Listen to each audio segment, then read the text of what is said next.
सुप्रभात, good morning. सीधा सौदा के आज के वेडनेसडे एडिशन, 2 दिन निकले एक्चुअली, थर्सडे तो अभी शुरू ही हुआ है। आज थर्सडे होना चाहिए सर, इफेक्टिव आज थर्सडे होना चाहिए। पता नहीं कुछ गड़बड़ चल रहा है ये हफ्ता, ये रोज ही हर हफ्ते आजकल ऐसी जा रहे हैं गड़बड़। लंबे लंबे हफ्ते हैं।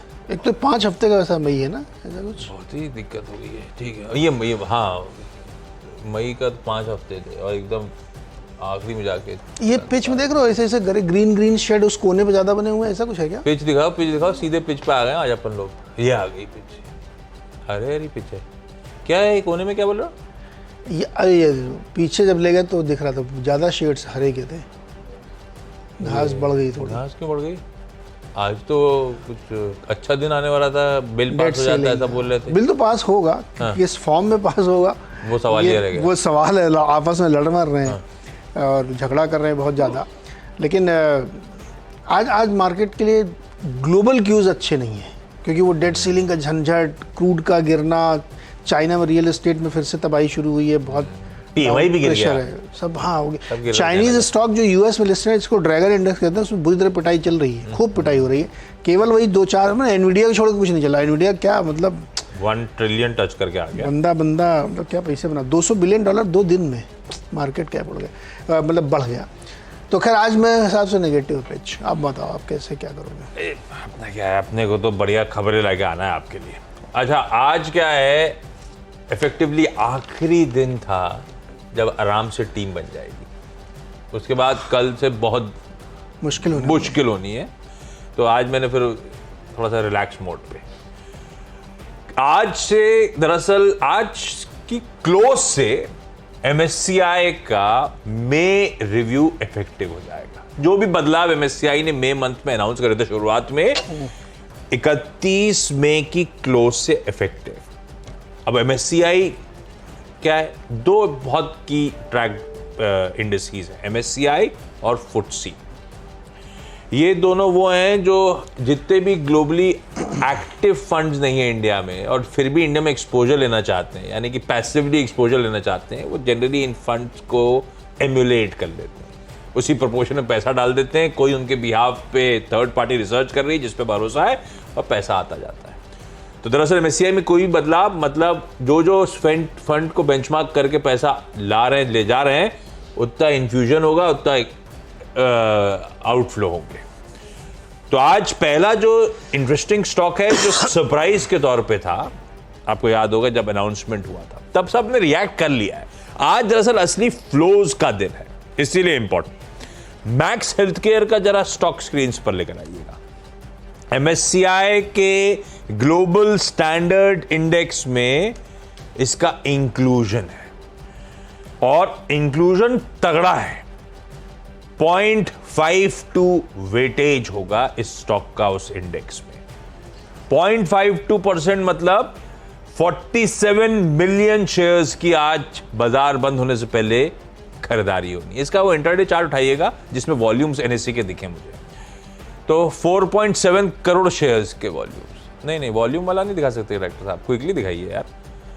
और इसका मतलब हुआ 4.7 मिलियन का मतलब 4.7 करोड़ है ना। ऑन एन एवरेज कल के ट्रेडिंग सेशन में 7.7 थे दिन भर में। ये एडिशनल बाइंग आज आनी है, जिसके $312 मिलियन का इनफ्लो स्टॉक में आएगा। तो स्ट्रीट को पता है, कोई सरप्राइज नहीं है, लेकिन फिर भी आई एम अज्यूमिंग 3 बजे के आसपास, लॉजिकली 3 बजे के आसपास के बाद से, इसलिए कहते हैं कि जितना क्लोज के पास जाके मैच करेंगे, ऑर्डर पंच करेंगे, उतना उस बेंचमार्क को और ब्यूटीफुली एम्युलेट कर सकते हैं। कोटक महिंद्रा बैंक दूसरा इंटरेस्टिंग स्टॉक, इसमें MSCI का वेट चेंज है। सबसे प्रोमिनेंट वेट एडिशन दरअसल कह लीजिए, 131 बेसिस पॉइंट्स वेट बढ़ाकर 2.7% कर दिया गया। एक्सपेक्टेड था, ये तो तभी चर्चा हो गई थी, लेकिन एक्सपेक्टेशन से ज्यादा अच्छा वेट इंक्रीज मिला था। 33 मिलियन शेयर्स की आज बाइंग होनी है। लॉजिकली $800 मिलियन के इनफ्लोज आने, नया पैसा आना है जो इन स्टॉक्स को चेज कर रहा होगा, इसीलिए इसको ग्रीन रखा।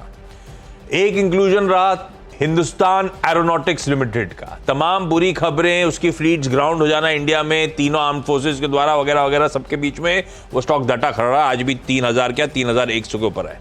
इसी रीजन से कि वो लाइकली इनफ्लोज आने थे। आज आएंगे।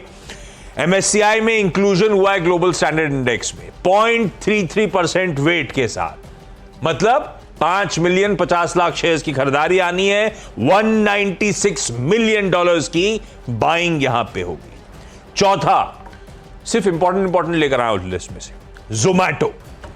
इसका भी MSCI का वेट इंक्रीज है, one of the prominent weight increases है। वेटेज बढ़ाकर 0.4% उस MSCI ग्लोबल इंडेक्स का इनको मिलेगा, यानी कि 77 मिलियन शेयर, 7.7 करोड़ शेयर्स की आज शाम को बाइंग। एक्सपेक्टेड इनफ्लोज $63 मिलियन के आसपास की, इसीलिए इसको ग्रीन रखा। एक जो प्रोमिनेंट अदानी ग्रुप के एक्सक्लूजन है, उनके अलावा जो प्रोमिनेंट एक्सक्लूजन है वो है इंडस टावर्स का। MSCI के ग्लोबल स्टैंडर्ड इंडेक्स से इसको बाहर करा जा रहा है। 44 मिलियन शेयर्स की, 4.4 करोड़ शेयर्स की सेलिंग आनी है। $84 मिलियन इस स्टॉक से बाहर निकलते हुए नजर आएंगे। ये 5 इंपॉर्टेंट थे MSCI की बैलेंसिंग वाले स्टॉक्स, जिनको आज मेंशन करना जरूरी था। ग्रीन और रेड के लिए आज से दोनों सब रख दिए। अब 5 हो गए तो एक छठा भी डाल देता हूं। कोल इंडिया आज से नॉन कोकिंग जो कोल है उसकी कीमतें 8% बढ़ा रहा है। बढ़ा दिए होंगे अगर सुबह कोई कोयला लेने पहुंच गया होगा तो। इंक्रीमेंटल रेवेन्यूज इस 8% नॉन कुकिंग के इंक्रीज से 2700 करोड़ रुपए के आसपास आएंगे। ये कहानी है इसी पर। ये स्टॉक बहुत चला हुआ है। लास्ट टाइम जब मैंने याद है मेंशन करा था किसी डेवलपमेंट पे, तो फ्लैट ही रह गया था ये स्टॉक, और बहुत चलने के बाद हो सकता है कंसोलिडेशन में ये खबर अच्छी है, इसके लिए ग्रीन रखा है। 6 निपट गया बातों बात एक साथ एक झटके अरे वो में क्योंकि 6। सब MSCI थे। ओके, अब मैंने रिजल्ट कर लिया है। पहला स्टॉक मैनकाइंड अभी हाल में लिस्ट हुआ, रिजल्ट भेजा इसने। रिजल्ट ठीक है, रेवेन्यू में करीब 19-20% की ग्रोथ आई है। क्वार्टरली हालांकि देखेंगे तो आप एकदम फ्लैट से इनलाइन नंबर है, लेकिन ईयरली बेसिस पे अच्छे नंबर दिख रहे हैं। एबिटा लेवल पे 416 करोड़ किया, 284 बढ़ा के, तो नंबर काफ़ी इंटरेस्टिंग दिख रहा है। और मार्जिन भी 16.5 से बढ़ा के 20% कर लिया ईयरली बेसिस पे, तो नंबर काफ़ी इंटरेस्टिंग है। हालांकि आप क्वार्टरली बेसिस पे देखेंगे तो मार्जिन बिल्कुल फ्लैट है, एबिटा बिल्कुल फ्लैट है और रेवेन्यू भी बिल्कुल फ्लैट है। लेकिन YoY आप देखेंगे तो नंबर ठीक दिख रहे हैं, और एक रिसेंटली लिस्टेड कंपनी से एक्सपेक्टेड भी रहता है, तो इसलिए इसको ग्रीन में रखा है। KRBL वो चावल एक्सपोर्टर कंपनी है ना, नतीजे कमज़ोर हैं इनके। रेवेन्यू हालांकि बढ़ा, लेकिन मार्जिन में 6% की गिरावट आई ग्रॉस लेवल पे, और 11% एबिटा इनका फिसल गया है। तो कमज़ोर नंबर देखने को मिल रहे हैं, और इसलिए मैं लगता है कि इसमें रेड में रखना चाहिए इसको। डॉलर इंडस्ट्रीज, अभी आशीष जी ने एक बार कई सारी कंपनियों को डाला था जो अंडर गारमेंट बनाती हैं, इसके भी नंबर वैसे ही आए हैं। काफ़ी गिरावट देखने को मिली है। 9% इनका रेवेन्यू बढ़ा है, लेकिन प्रॉफिट मार्जिन 32 से 25, एबिटा में 78% की गिरावट, मुनाफा 90% गिरा है, मतलब CB उतर गई है इनकी। तो ये हालत है, मतलब सबकी ऐसे आ रही है। पेज इंडस्ट्री से लेकर रूपा से लेकर डॉलर तक यही हालत चल रही है। रेमंड अच्छी सेल्स कर रहा है, अब ऊपर चकाचक हो अंदर पता नहीं। ये तो आपने बहुत फिलोसफिकल थीम बोल दी कि अंदर से खोखले हैं। सब खोखले हम लोग, ऊपर से बढ़िया शूट पहने, बोलिए अंदर का खेल बदल नहीं रहा मामला। अंदर की बात ठीक नहीं है। तो इसलिए मैंने उसको रखा। हालांकि बाजार को ऐसे लग रहा था कि ऐसे रिजल्ट आएंगे, लेकिन काफ़ी कमज़ोर नंबर है। वॉल्यूम भी 29% की गिरावट आई है, मतलब माल भी नहीं बिक रहा है। चौथा स्टॉक है हरिओम पाइप्स। नंबर देखने में बड़े अच्छे लगेंगे आपको। इसमें Q4 में प्रॉफिट में 76% की ग्रोथ है, रेवेन्यू 124 से 250 हो गया, लेकिन कैश फ्लो नेगेटिव है, तो इसलिए मैंने इसको रेड में रखा हरिओम पाइप को। नतीजे मुझे अच्छे नहीं लग रहे। प्रेस्टीज एस्टेट, इसको भी मैंने रेड में रखा है, इसलिए क्योंकि इसमें भी जो है कैश फ्लो नेगेटिव होता हुआ दिख रहा है। मुनाफा इनका 50% गिर गया है, रेवेन्यू हालांकि बढ़ा लिया है, मार्जिन इम्प्रूव किए 5-6%, लेकिन यहाँ पे भी कैश फ्लो की दिक्कत है। और बहुत ज़्यादा जब स्टॉक चल जाते हैं तो उसमें एक मोमेंटम की दिक्कत होती है। 6th स्टॉक है ग्रीन में, जो है लेमन ट्री। ये नंबर तो बहुत ही स्ट्रॉन्ग है। 44 करोड़ का प्रॉफिट है, 24 करोड़ के नुकसान के सामने। 252 करोड़ का रेवेन्यू है, जो पहले 119 करोड़ था, दुगने से ज़्यादा। एबिटा 21 करोड़ से बढ़ के 140 करोड़ और मार्जिन जो है 18 से बढ़ के 55%। तो 95 रुपये प्राइस भी हो गया, 72-75 रुपये ट्रेड करता था, लेकिन थोड़ी बहुत डिस्काउंटिंग इसमें होगी, लेकिन नंबर काफ़ी स्ट्रॉन्ग है। और अभी होटल स्टॉक फ्लेवर में, तो इसको आप ग्रीन में रख सकते हैं। 6 मेरे भी हो गए। क्विकली एक ब्रेक के बाद अगले 4 स्टॉक्स में ऑल कार्गो नतीजे कमज़ोर, रेवेन्यू 37% नीचे साल दर साल, एबिटा 63% नीचे साल दर साल और मुनाफा 76% नीचे है और मार्जिन 7 से घट के 4% है। काफ़ी कमज़ोर नतीजे हैं। RHI मैग्नेसीटा, ये स्टील कंपनी है, मेटल कंपनियों के लिए काम करती है।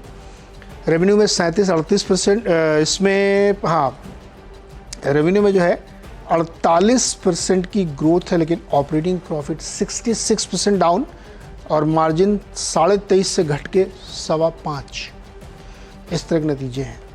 वेदांता, इसको भी रेड में रखा है। अभी हम लोग थोड़ी देर पहले चर्चा ही कर रहे थे कि जो इनकी वेदांता फॉक्सकॉन की एक चिप मेकिंग कंपनी बना के इन्होंने बिड अप्लाई किया था सब्सिडी के लिए, लाइकली शायद संभव है कि गवर्नमेंट उसको रिजेक्ट कर दे, क्योंकि कुछ टेक्निकल इश्यूज आ गए हैं जो आगे हम लोग विस्तार में चर्चा करेंगे। तो इसको भी रेड में रखा है। ITC मैंने ग्रीन में रखा है। आज सुबह हम लोग चर्चा कर रहे थे कि टोबैको डे है, पता नहीं क्या क्या, लेकिन एक इसमें इंटरेस्टिंग डेवलपमेंट ये हो रहा है, कल आपने खबरें पढ़ी होंगी कि अब फिर से एक बार होटल बिजनेस को हाई ऑफ करने की चर्चाएं बहुत तेज़ हो गई हैं। इसलिए कल एक्स डिविडेंड होने के बावजूद स्टॉक 0.8% ऊपर जाकर बंद हुआ है। और अगर ऐसा होता है तो एक बढ़िया वैल्यू क्रिएशन की संभावना बढ़े, क्योंकि कहा जा रहा है कि फिर से उस पर विचार हो रहा है। तो ITC इसलिए मैंने ग्रीन पर रखा है। 4 अब रिजल्ट सीजन आखिरी में, तो उसको सलामी दे दी जाए। तेगा इंडस्ट्री स्ट्रॉन्ग क्वार्टर, आय 36%, इबिटा 49% का जंप, मार्जिन्स 23.7 वाले 26% पे। एस्ट्राजेनेका फार्मा, अच्छा क्वार्टर निकला इसका, आय 23% जंप, इबिटा में 57% का इंप्रूवमेंट, 16.5% वाले मार्जिन्स बढ़कर 21% पे पहुंच गए। तीसरा मजगांव डॉक शिप बिल्डर्स, अच्छा क्वार्टर था, कई ये कंपनी ने डिसअपॉइंट करा था इस क्वार्टर में। आय 49% इंप्रूव, इबिटा 77 करोड़ से बढ़कर 210 करोड़ रुपए, 5.5% के मार्जिन्स 10% के पार चले गए। और फाइनली चंद्रबाल जी साहब से हम लोग बहुत चर्चा करते रहते हैं, वो अच्छा नंबर दे गए वो, रॉयल ऑर्किड होटल्स, आय 83%, होटल्स लेमन ट्री वैसे भी कहानी थी, बढ़िया था उसका, पट्टू केसवानी साहब की भी, आय 83%, इबिटा 6-7 करोड़ वाला 22 करोड़, 17% के मार्जिन बढ़कर 30%। अब इस ये जानना रह गया है कि वो ग्रेवी जो तैयार करके सब में डालते रहते थे और कुछ बता रहे थे कैसे कॉस्ट सेविंग चल रही है। अब बाहर निकले उस मोड से। खैर ब्रेक लेने का समय है, 10 स्टॉक हो चुके हैं। ब्रेक के उस पार टीम्स का एक क्विक रैप अप।